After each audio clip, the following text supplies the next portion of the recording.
Olá, meus queridos e amigos, irmãos em Cristo Jesus.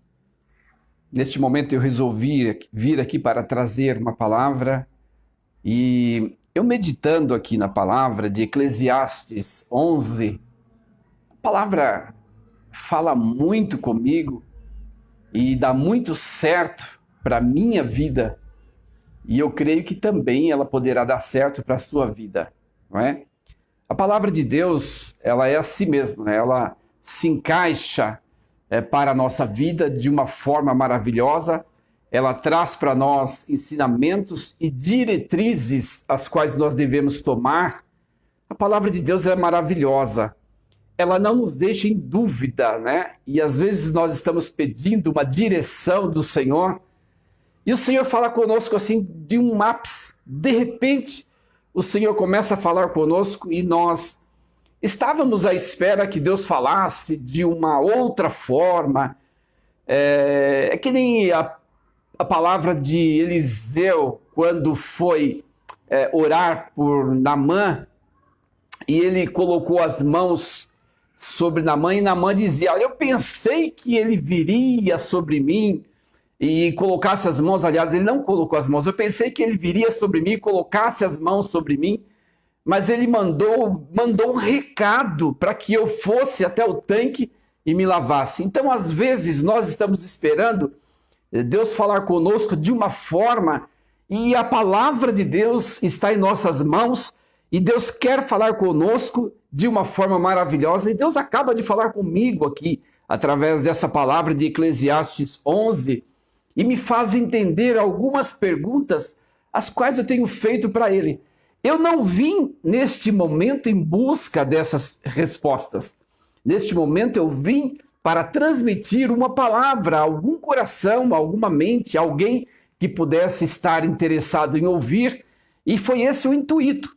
Mas eu fui surpreendido quando Deus começa a falar comigo através dessa passagem e me faz compreender as coisas, né? Às vezes nós estamos indecisos com uma situação, em dar um andamento na vida, em dar um passo na vida, e nós começamos a orar, buscar em Deus uma palavra de Deus, e nós estamos pedindo a Deus que fale conosco de alguma forma, e Deus fala às vezes por sonho, Deus fala às vezes por visões, Deus fala às vezes até através da boca de uma criança, Deus fala de muitas maneiras. Eu me lembro que eu estava em Portugal uma vez, em casa, e a padeira, lá ela traz o pão, era interior de Portugal, né? Então ela trazia o pão e pendurava no portão.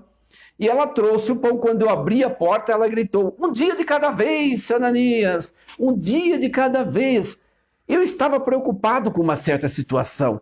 Veja bem que Deus usou aquela mulher para falar ao meu coração de uma forma em que eu não esperava. Às vezes você está pedindo uma direção de Deus e você pensa que alguém vai vir com vozes mirabolantes, com gestos estranhos e colocar a mão sobre você e falar em línguas e falar em profecias e tal. E você está à espera disso, você acha que é assim que Deus vai falar com você. E às vezes nós estamos à espera de uma palavra de Deus e esquecemos que a palavra de Deus está em nossas mãos.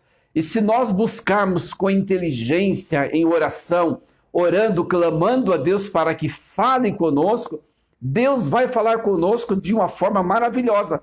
Olha que eu abri aqui esse texto agora para ler, e o Senhor Deus fala comigo de uma forma maravilhosa, e eu consegui entender os princípios, consegui entender a vontade de Deus para a minha vida.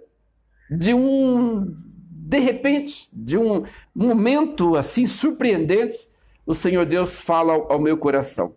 E eu quero ler com você, assim que esse vídeo for editado, for transmitida essa live, você poderá também acompanhar. Eu quero ler com você em Eclesiastes capítulo 11. Eclesiastes capítulo 11. E diz o seguinte: lança o teu pão sobre as águas, porque depois de muitos dias o acharás. O que quer dizer isso?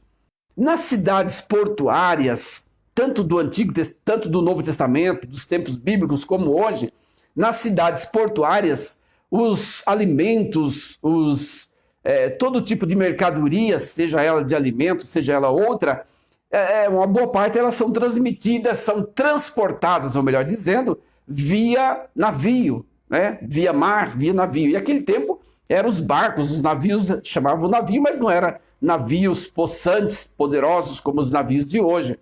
Então, o que o Salomão está dizendo aqui? Lança o teu pão sobre as águas, ou seja, faça o seu comércio, exerça o seu trabalho, põe a sua mercadoria para venda, põe a sua mercadoria nos barcos para que ela possa prosseguir, para que possa chegar até os compradores, para que você possa ter o seu sustento. Né? Então diz, lança o teu pão sobre as águas e depois de muitos dias o acharás. Ou seja, a partir do momento que você põe a sua tarefa, o seu serviço, você expõe o seu trabalho, depois você vai ter o retorno do seu trabalho.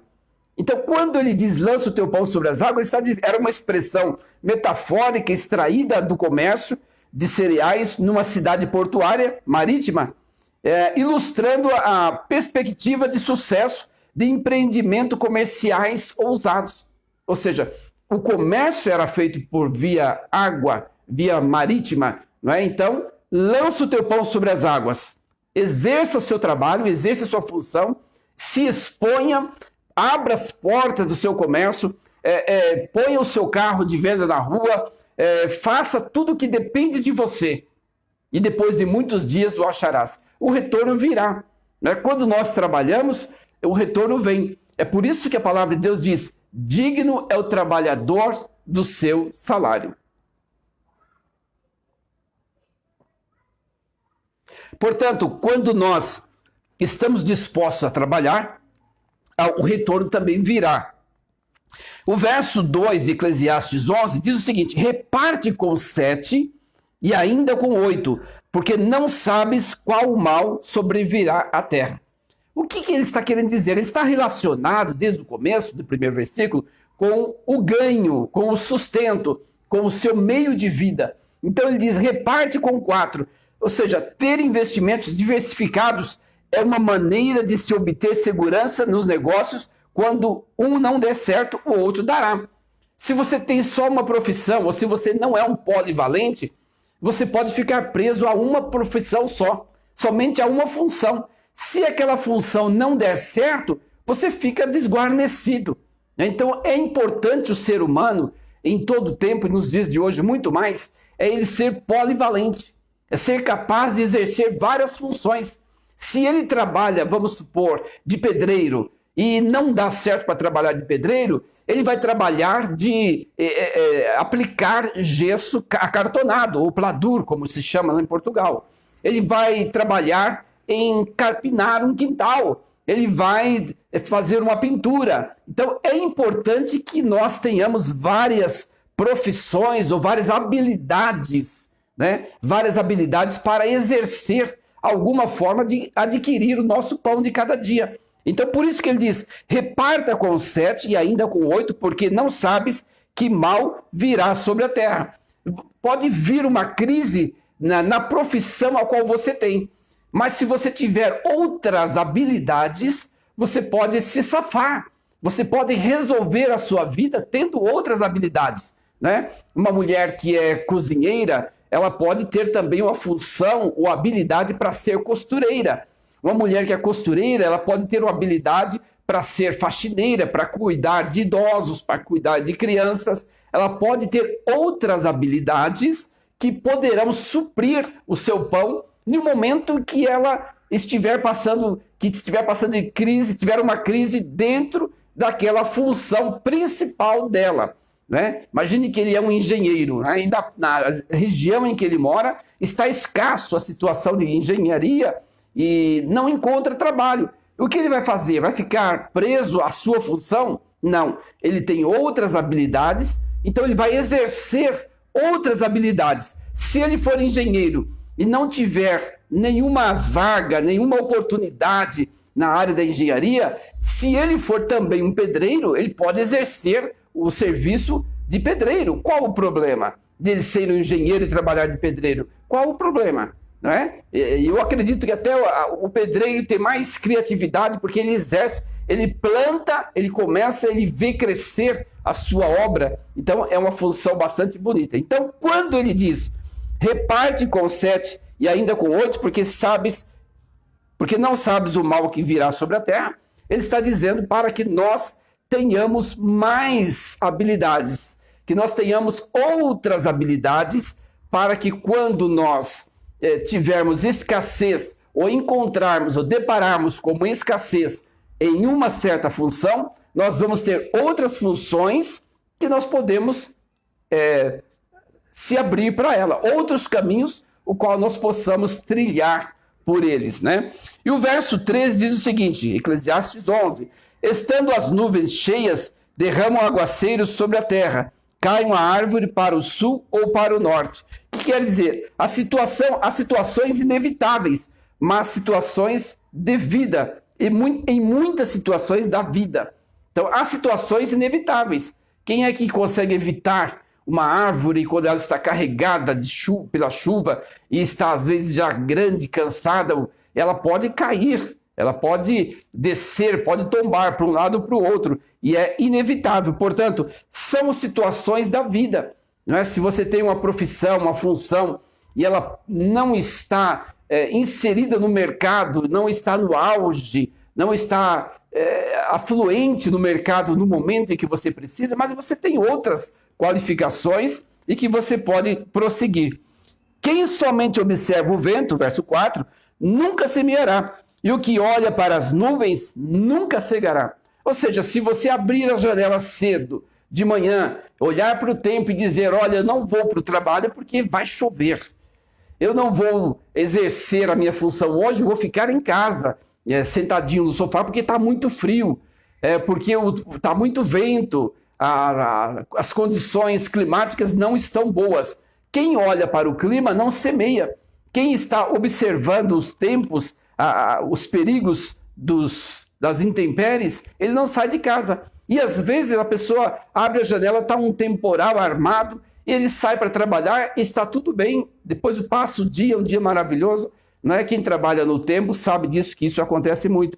Portanto, não se pode medir o tempo e deixar de trabalhar, porque aparentemente há um tempo contrário que poderá se opor ao nosso trabalho. Nós precisamos encarar qualquer circunstância da vida para o nosso dia a dia, para o nosso sustento, para trazer o nosso sustento. Não podemos medir esforços para ganhar o nosso pão de cada dia. Quantas pessoas não trabalham porque... Eu já vi muita gente falando, eu não consigo trabalhar na minha função, eu não sei o que fazer, eu não consigo fazer outra coisa. É complicado, porque a pessoa precisa, no mundo em que nós vivemos, precisamos ser polivalentes. Eu vi uma reportagem há poucos dias de uma garota em Curitiba, uma menina nova, bonita, puxando uma carrocinha dessas de papelão, de reciclagem. Qual o objetivo dela? Pagar a sua faculdade. Ela poderia dizer, não, eu estou fazendo universidade, eu sou uma menina bonita, o que os meus amigos vão pensar de mim? Ela não pensa nisso. Talvez você tenha visto essa reportagem também. E ela está trabalhando, exercendo o seu trabalho, sem medir esforços, sem sentir sequer um acanhamento pelo trabalho, porque todo trabalho é digno. Todo trabalho é digno. Então, nós não temos que ter acanhamento por exercer essa função ou aquela. Por ser engenheiro e trabalhar em pedreiro, por ser pedreiro e trabalhar em outra função, na função agrícola, por ser médico e trabalhar, por exemplo, muitos médicos vão para fora do país trabalhar de faxineiros, trabalhar de outras funções, né? Eu vi mesmo, a Sandra estava vendo um vídeo hoje de uma senhora que mora nos Estados Unidos e trabalha de faxineira. Sabe o que ela era aqui no Brasil? Dentista. Ela era dentista aqui e exerce a função de faxineira lá fora e ganha a sua vida normal. Está ganhando mais do que trabalhando como dentista aqui. Então, é a forma de nós pensarmos, né? Nós não podemos pensar, porque eu sou isso, eu não vou exercer aquilo. Aqui Salomão nos traz essa inteligência, discorre aqui este ensinamento para que nós possamos ter uma vida melhor. E se nós observarmos as Escrituras, observarmos a palavra de Deus, nós vamos viver melhor. O verso 4 diz, há perigos de ser excessivamente cautelosos, né? Quando nós olhamos para o mau tempo e deixamos de exercer alguma função, há um excesso de cautela. Por exemplo, nós não podemos, e às vezes acontece comigo, isso aqui em São Paulo, que nós temos um receio de sair devido aos assaltos, aquelas coisas todas, mas nós não devemos ter, porque se a pessoa tiver medo, ela não sai de casa para nada, né? Se eu pensar, eu vou sair, posso ser assaltado, vou sair, outros pensam, não, deixa, eu estou aqui em casa bem resguardado, meu carro está guardadinho na garagem, e vá que eu saio e bata e aconteça um acidente. Nós não podemos pensar dessas formas. Nós precisamos viver normalmente, confiando que Deus nos guardará, não é? Há pessoas que podem pensar desse tipo de coisas, né?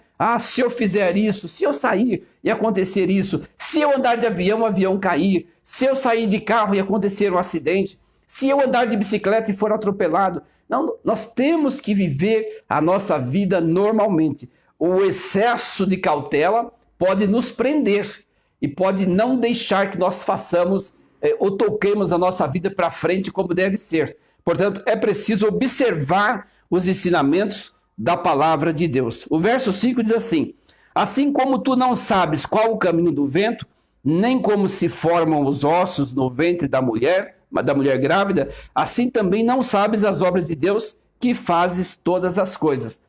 Como nós não sabemos os propósitos de Deus, nós temos que andar. Nós temos que tocar a nossa vida. É claro que, como nós não sabemos os propósitos de Deus, nós poderemos ser surpreendidos tanto com uma grande bênção, tanto com uma novidade boa, como uma situação crítica. Nós estamos numa estrada, estamos guardados por Deus, o Senhor Deus está nos guardando numa viagem, mas podemos deparar com um acidente, podemos estourar um pneu, pode acontecer qualquer coisa, porque faz parte da nossa vivência no mundo no qual nós estamos. Portanto, não podemos pensar que as coisas irão acontecer, então não vou fazer isso porque pode acontecer aquilo. Não vou para tal lugar porque pode acontecer aquilo outro. Não vou viajar porque não sei se será da vontade de Deus ou se não é. Nós temos que orar, pedir direção de Deus e tocar a nossa vida normalmente. Precisamos levar a nossa vida de uma forma suave, confiante no Senhor, em oração. Não podemos deixar de orar nas nossas atitudes, nas nossas ações, mas não podemos deixar de exercer as nossas funções, ou o nosso passeio, ou nossa viagem, aquilo que nós precisamos fazer, não podemos deixar de exercer, criando sugestões que poderá acontecer conosco. Isso não pode acontecer porque isso trará prisão para a nossa vida, para os nossos destinos, para os nossos sonhos, para os nossos projetos. Para que nós saibamos se os nossos projetos estão enquadrados na vontade de Deus, nós temos que fazer o quê? Seguir. Para nós sabermos se a chuva molha, nós temos que entrar na chuva, né? Quem não sabe, que nunca conheceu a chuva e ficar pensando, será que a chuva molha? Ele tem que ir na chuva, né? E quem vai na chuva vai se molhar. Então, para que os propósitos de Deus aconteçam em nossa vida, nós temos que dar os passos. Para que nós saibamos se Deus vai nos guardar na estrada, vai nos proteger, nós temos que pôr o pé na estrada e ir. Né? É claro que há situações que Deus nos orienta para que nós não sigamos, para que nós não façamos. Deus adverte-nos para que nós não sigamos aquele caminho. E assim nós vamos ser resguardados pelo Senhor. Mas nós nunca podemos nos prender pensando que aquilo não dará certo, pensando que algo não acontecerá, que não será da você. Será que é da vontade de Deus? Será que não é? Nós precisamos orar, buscar direção do Senhor, buscar a graça de Deus e dar os passos. Na medida que nós vamos dando os passos, o Senhor Deus nos guardará, nos abençoará. E é por isso que Salomão diz aqui no verso 1, lança o teu pão sobre as águas, porque depois de muitos dias o acharás. Ou seja, coloque o seu barquinho com a mercadoria para vender, coloque o seu barquinho para atravessar o rio, para que ele possa alcançar os compradores, e depois de alguns dias você vai ter um retorno, você vai ter aquilo que você semeou. Coloque a semente na terra e daqui uns dias você vai poder colher os frutos. Se eu ficar olhando para o tempo, se eu ficar pensando, será que é da vontade de Deus? Será que Deus está comigo? Será? Se eu estiver andando nos princípios bíblicos e com o espírito de obediência a Deus, eu vou ter certeza que o Senhor Deus está comigo. Se o Senhor Deus está comigo, não há o que temer. Nós vamos dar os passos que precisamos dar. Então nós não podemos ficar cogitando males, cogitando situações que poderão supostamente acontecer conosco. Vamos andar, vamos pôr a semente na terra. Se o mau tempo vai vir, se a enchente vier, se a chuva vier a levar a semente, isso é uma outra história. Mas o nosso passo principal, a nossa função, a nossa responsabilidade é pôr a semente na terra. Na medida que nós colocamos a semente na terra, aí, a partir dali, o caso já não é mais conosco. Mas a nossa função é pôr a semente na terra. E Salomão adverte, lança o teu pão sobre as águas, põe o seu barquinho para andar, que lá na frente os comerciantes vão comprar o seu produto e daqui uns dias você vai ter o seu retorno. Não é? O verso 6, semeia pela manhã a tua semente e à tarde não repouse a tua mão, porque não sabes qual prosperará, se essa, se aquela, ou se ambas igualmente serão boas. Semeie. Nós precisamos semear. Na nossa vida, nós precisamos semear. Qual é a semente da nossa vida? Você tem uma forma de semear, você tem uma sementeira que você precisa fazer, você tem ideias que você precisa expor, você tem sonhos, projetos que você precisa expor.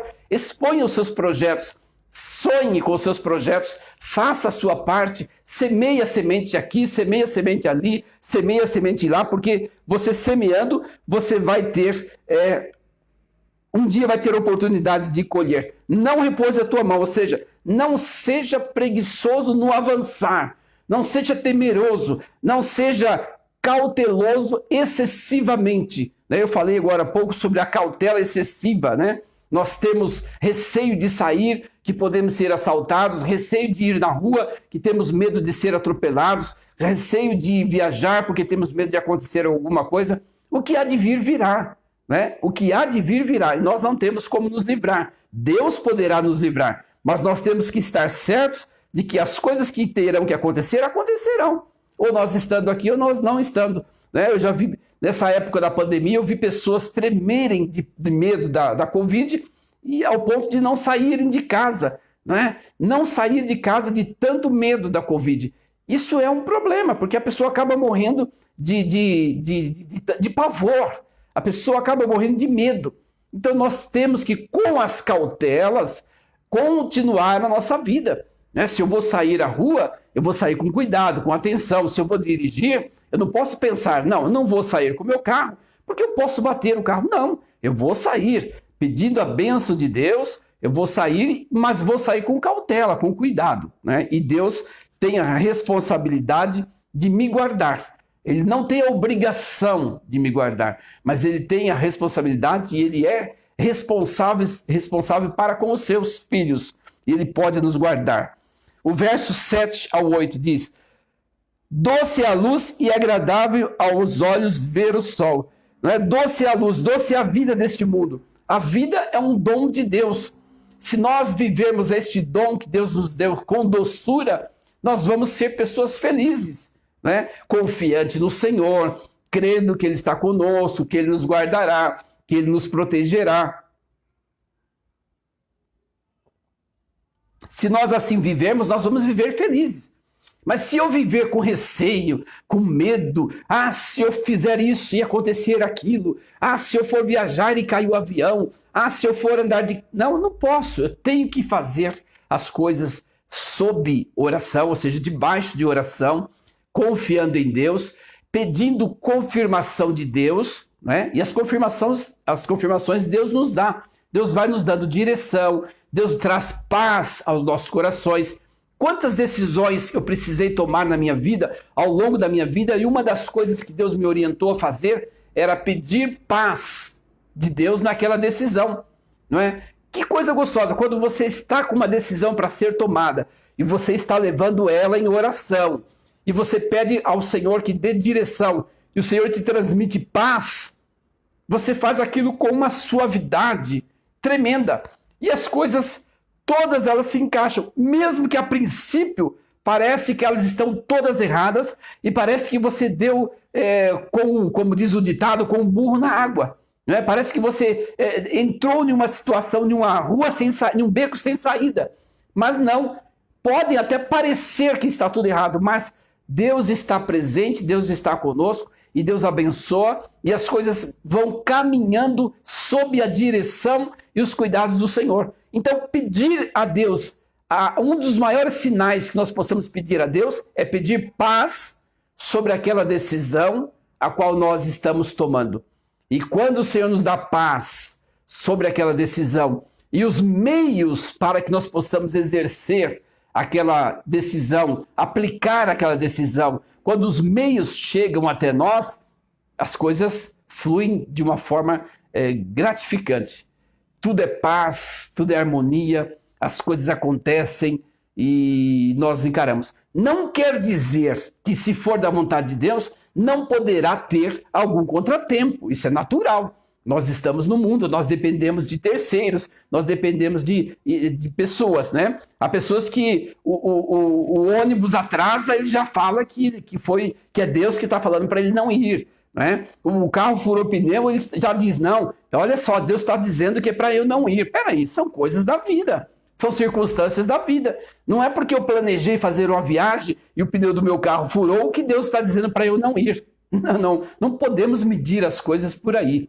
Nós precisamos fazer as coisas com sabedoria e não sermos nécios, né? Não sermos assim tão crianças, tão meninos. E é por isso que Paulo diz, quando eu era menino, eu vivia como menino, discorria como menino, pensava como menino.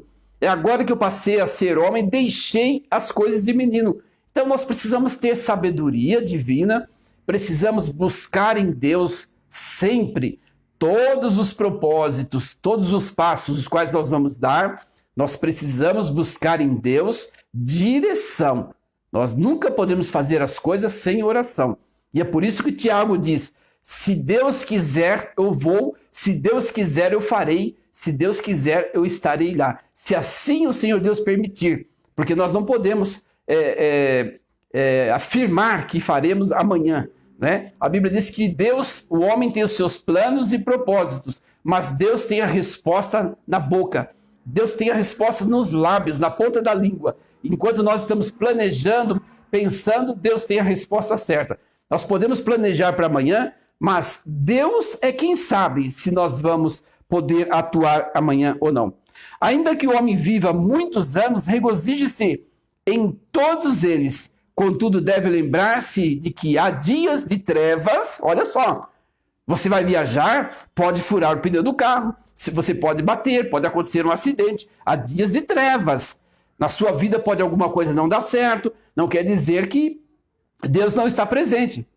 Os discípulos estavam no barquinho e o barco começou a encher de água, começou a balançar. E Jesus presente. Quer dizer que eles estavam errados? Não, eles estavam certos. Eles estavam exercendo as suas funções.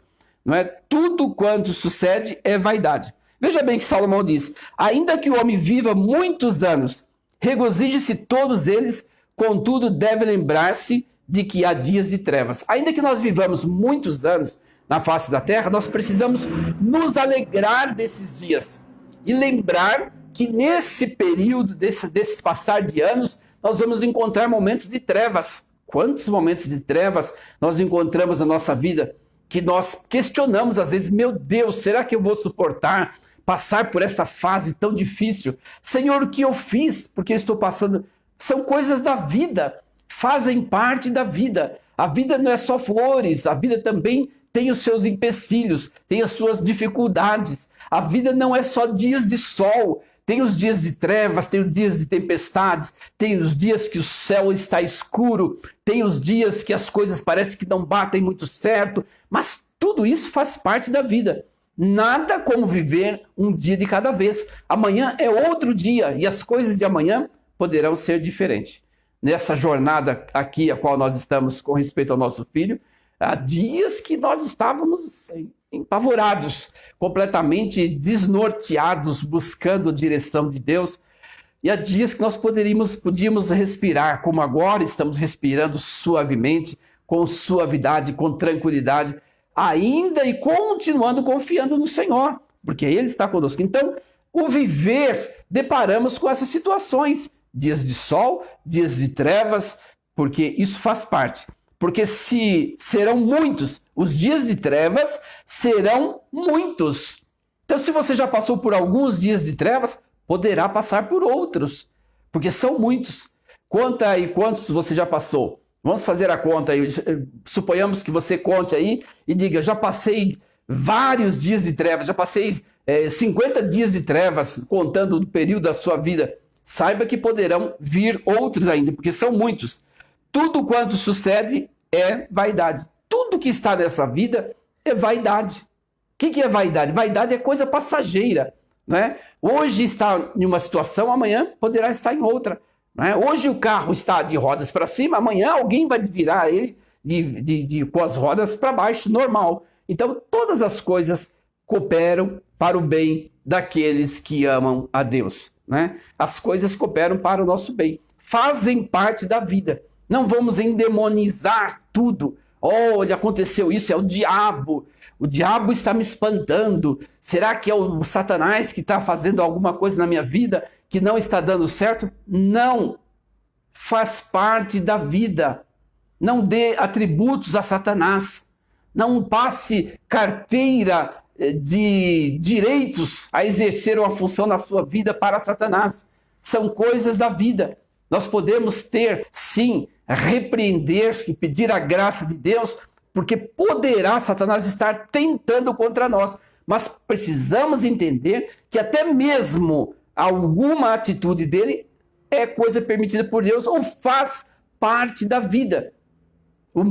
A Bíblia diz que o mundo jaz no maligno, ou seja, Satanás está por aí. Então a nossa vida vai deparar, nós vamos deparar com ele, nós vamos deparar com um obstáculo comum, nós vamos deparar com muitas coisas, mas não vamos pensar, olha, Satanás está impedindo, ou Deus não quer que eu faça, eu não vou fazer isso, porque não, furou o pneu do seu carro, troca o pneu, né? E são coisas da vida. Eu, quando comprei este carro, qual tenho agora, eu fui de Sorocaba até a Piaí, cheguei lá, o carro fundiu o motor. Por quê? Porque o carro estava parado há muito tempo, o óleo estava velho e fundiu o motor. Poderia dizer, olha, Deus falou para você não comprar esse carro. Conversa. Um dia o meu irmão chegou para mim e disse o seguinte, olha, pastor, eu acho que vocês estão sob maldição, porque não pode ser uma coisa dessa. Esses dias o cãozinho de vocês morreu. Veja só a lógica. Agora o seu filho está doente. Vocês têm um pouco de escassez nas coisas. Peraí, será que isso é maldição para a minha vida? São coisas da vida. Eu disse para ele, querido irmão, você tem que ler a Bíblia. Você tem que conhecer as histórias bíblicas. Que nós estamos nesse mundo, estamos sujeitos a todas as coisas. A Bíblia diz que o sol brilha para o justo e para o injusto. Da mesma forma que o sol brilha para os dois, a tempestade também pode vir sobre os dois, tanto para o justo como para o injusto. Agora, nós precisamos saber e ter certeza de que nós somos guardados por Deus e de que Ele está conosco. O que foi que Jesus disse? Estarei convosco todos os dias da vossa vida. Sejam eles dias de trevas, sejam eles bons. Nós temos que ter a certeza de que o Senhor está conosco todos os dias. O verso 9 de Eclesiastes 11 diz o seguinte: alegra-te, jovem, na tua juventude, e recreia o teu coração nos dias da tua mocidade.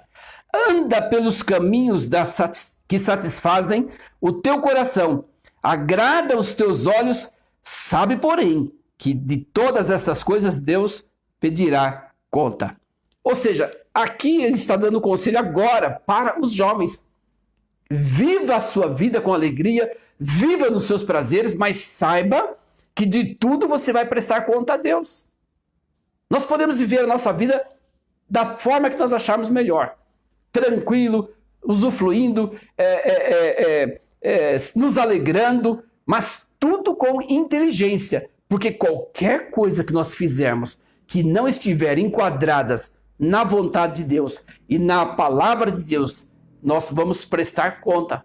Então, vamos viver com alegria. Se não está bom para viver no bairro A, vamos mudar para o bairro B. Se o bairro B não está bom, vamos mudar para a cidade X. Se na cidade X, vamos viver. Deus nos deu um mundo com liberdade. O mundo não tem porteira para Deus. O mundo é livre. Nós podemos viver onde nós quisermos. Agora, tudo com a direção de Deus.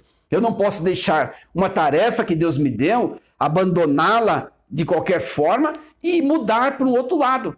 Não é? Se eu tenho, como pastor, se eu estou pastoreando um rebanho aqui, eu não posso deixar o meu rebanho que o Senhor me deu aqui de qualquer jeito e sumir para o outro lado. Não, eu tenho que agir com sabedoria. Primeiro passo é permitir, fazer com que esse rebanho seja guardado por alguém, que alguém responsável esteja sob tutela desse rebanho, para que eu possa sair e não deixar o rebanho desguarnecido. É isso que nós estamos fazendo. São diretrizes que o Senhor nos dá para que nós possamos fazer. O verso 10 de Eclesiastes 11 diz o seguinte: afasta-te, pois, do teu coração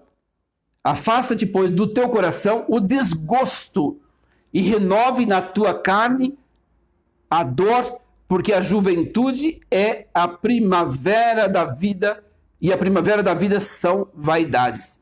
Afasta, pois, do teu coração o desgosto e renove da tua carne a dor. Afasta o desgosto e renove a dor. O que a dor faz conosco? A dor nos faz pensar. A dor nos faz refletir. A dor nos faz olhar para dentro de nós. A dor nos faz observar a nós mesmos. O que será que eu fiz? Esses dias eu estava com a dor nas costas e comecei a refletir. De onde vem essa dor? Será que eu machuquei na academia? Será que o mau jeito que eu dei em outro lado? O que será que aconteceu? Então, na dor nós refletimos, nós pensamos melhor, não é? Porque a juventude é a primavera da vida, e a primavera da vida são vaidades. Tudo nesta vida é vaidade. A juventude, que é a juventude? Juventude é o momento do auge da sua vida, que você vive com tranquilidade, que você vive com prazer, vive sem preocupações, você não é avô ainda, então é a juventude. Você não tem preocupações com grandes famílias. Então, no caso, eu sou bem jovem, né? Graças a Deus. Então, a juventude é isso aí, é viver com alegria. Então, aqui nós tivemos a oportunidade de ver, discorrer este texto, essa parte, esse capítulo de Eclesiastes, onde o tema diz conselho em vista do processo de envelhecimento. E é por isso que ele começa a falar ali sobre o trabalho, para que nós não tenhamos medo do trabalho, para que nós não olhemos para a chuva, para os maus tempos, para que nós não sejamos preguiçosos, para que nós tenhamos habilidades, né? Como eu li no verso 2, reparte com 7 e ainda com 8, porque não sabes o que mal sobrevirá sobre a terra. Ou seja, tenha habilidades na sua vida. Seja uma pessoa cheia de habilidades para que você possa exercer qualquer função. Se a função a qual você exerce não está muito bem, não está no auge, você tem uma outra opção. Você tem um plano A, você tem um plano B, um plano C. Amém, queridos? Então eu deixo esta palavra para vocês, vai ficar aqui gravado. Quem quiser assistir depois poderá assistir. Eu encerro por aqui agradecendo a Deus. Aqui eu discorri sobre Eclesiastes capítulo 11, uma palavra de Deus maravilhosa para o nosso coração. Deus abençoe Douglas, Deus abençoe a irmã Selma, irmão Aguinaldo, né? Que Deus abençoe grandemente vocês e os que assistirão depois esta palavra. Deus seja convosco, tenha uma boa noite, um bom final de semana. Um beijo no coração.